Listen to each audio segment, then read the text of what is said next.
Hello, today I have a message called A Path of Rewards. So here's the short version. There is a path of rewards for you as you learn gentle lessons in safety. If you are confident that the outer world will reflect your inner purity, then you have no reason not to find the purity you share with all. The ego wants you to carry around the burden of everything it says you have done wrong, and it wants to see these burdens attached to everyone you call other. There is a spiritual hug available to everyone and everything in every situation. Spiritual hugs are freeing, they free, rather than confine, and they direct you in the application of physical hugs. Okay, so there's a path of rewards for you as you learn gentle lessons in safety. That's what a day is for, and that's what the day can be populated with experiences.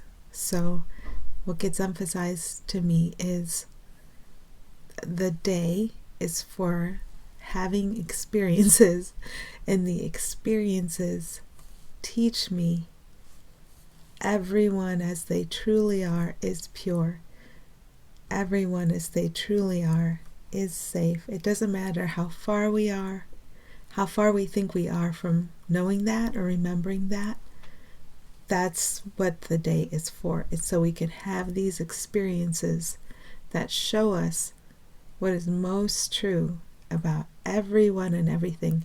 And when we're not taking a profound sense of guilt and trying to throw it out there in the world and seeing it anywhere other than ourselves, then there's no reason not to see gentleness out there.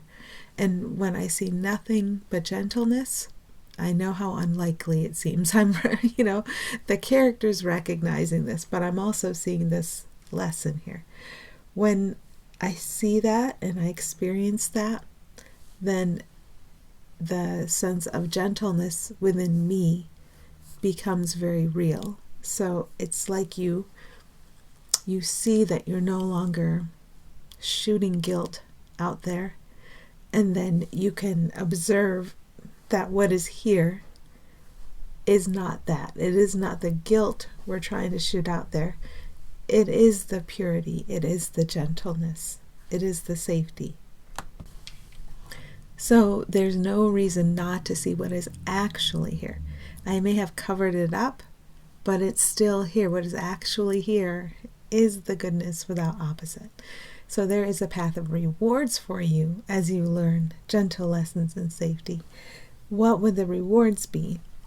Peace, ease, clear instruction. That's pretty much it. Rest. No need to struggle. No need to strain or strive. The ease. That's the reward. And the beauty of looking what seems like elsewhere and seeing beauty, not ego's beauty.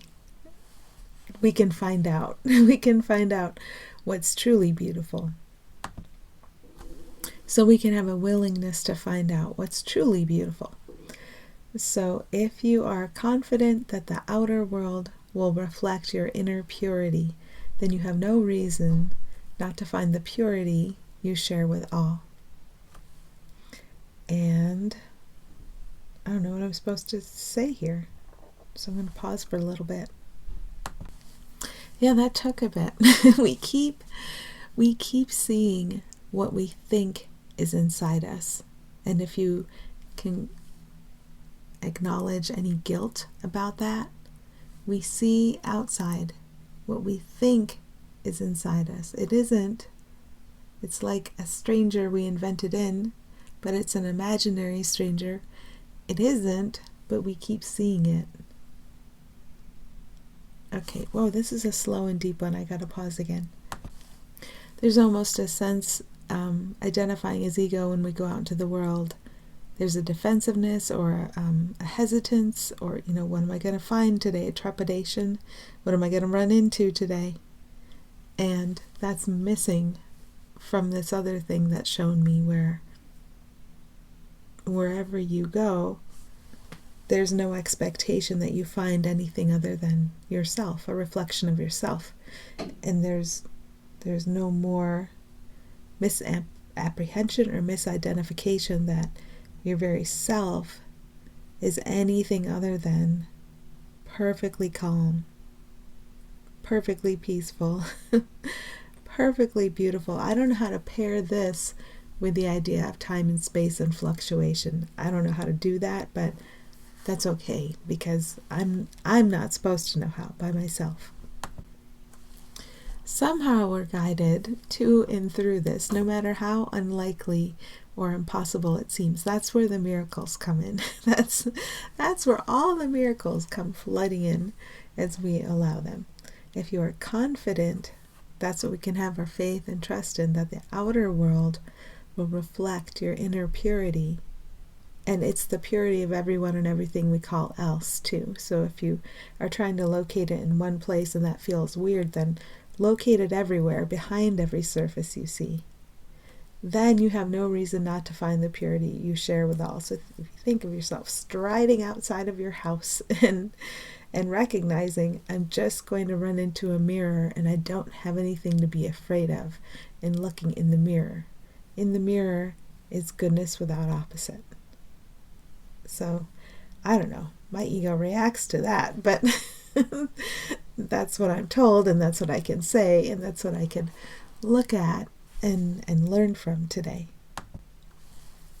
The ego wants you to carry around the burden of everything it says you have done wrong, and it wants to see these burdens attached to everyone you call other. Think about the first day of this physical life. We came in with that intention.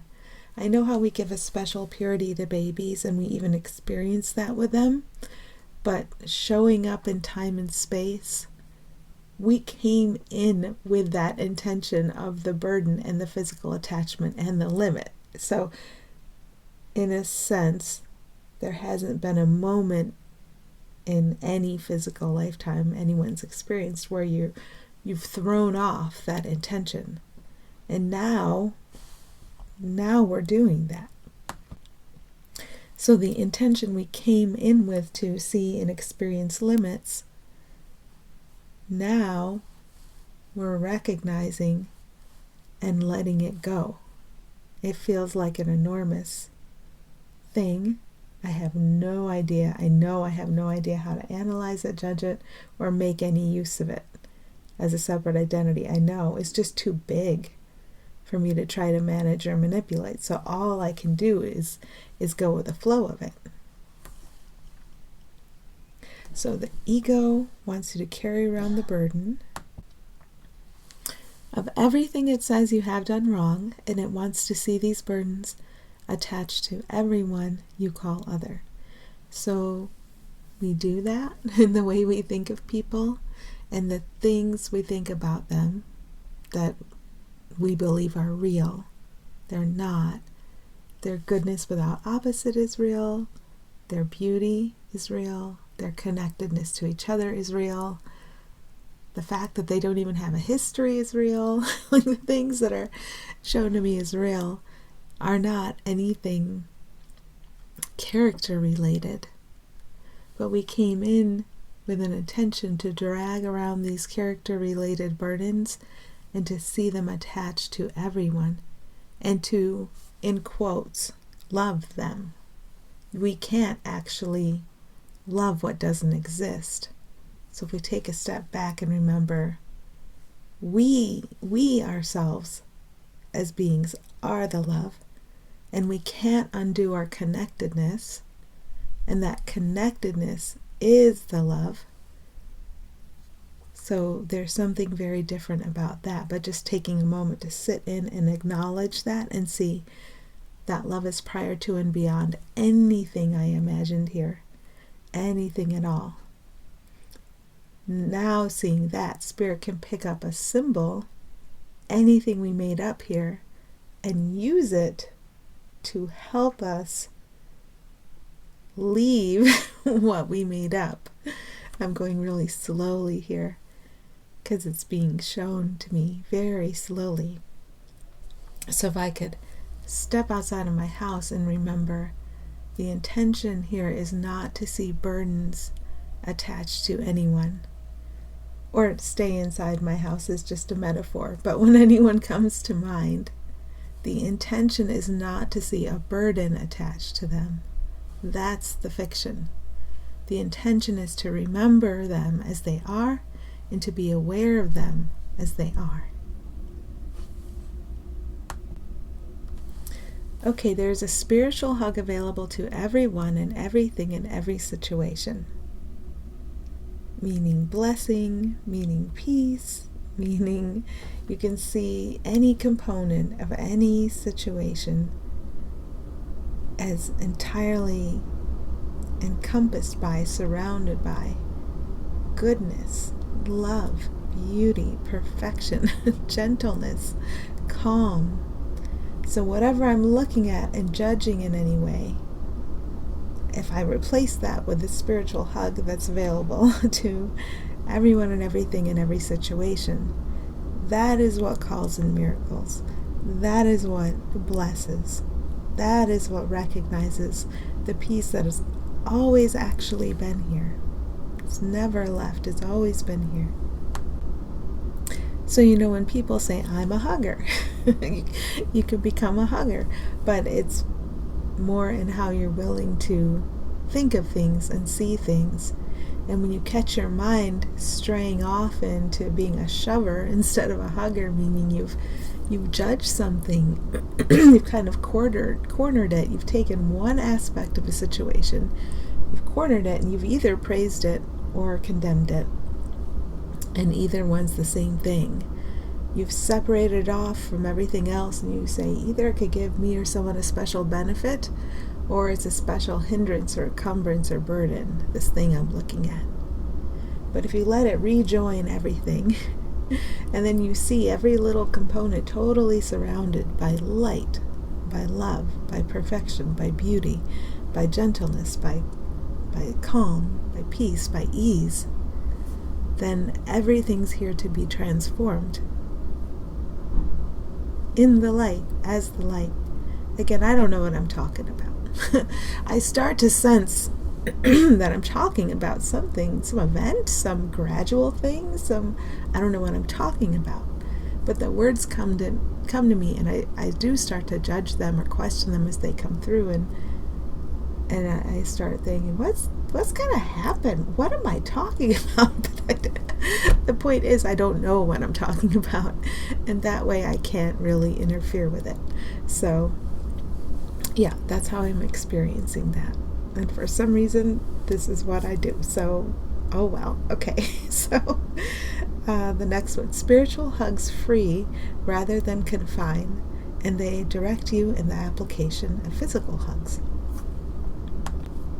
Yeah, so hugs got weird for me for a while, or like any awkwardness I ever felt about that got very heightened, and I felt like a total redefinition was needed for me, and I just knew something was off in the way I was looking at that. So I appreciate that, because if I focus on the spiritual end of things and then how the mind works, then you just place the body in a position to get used for the physical hug if it needs to be. But it's not an ego saying, I need a hug, I want a hug, I want, and directing the body. I know that feels awful, but the spontaneous hug that just happens is no problem at all. So it's like, I don't know, it is a sort of dividing line or division, because it's like being controlled by one versus being controlled by the other. So for some reason, if I focus on that spiritual hug, I can see everything is free. Everything is surrounded by freedom, and I can grant that freedom to anyone, anything, any component of any situation that ego begins to judge. I have to understand, I have to grant it its freedom. I have to see the gentleness and purity within it. And one way is seeing it surrounded by that. And then, if all that's in place, if I'm looking at everything in the right way, and it does take effort, and it does take abandoning lots of things because you want your mind to be in the right place. So you don't have room for other things.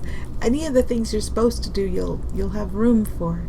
But it seems like a lot of stuff kind of gets shoved out of your mind because it's important. How I think of things is important.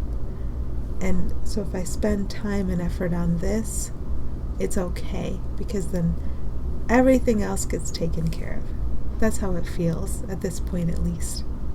Okay, I hope something in there was helpful, and happy healing.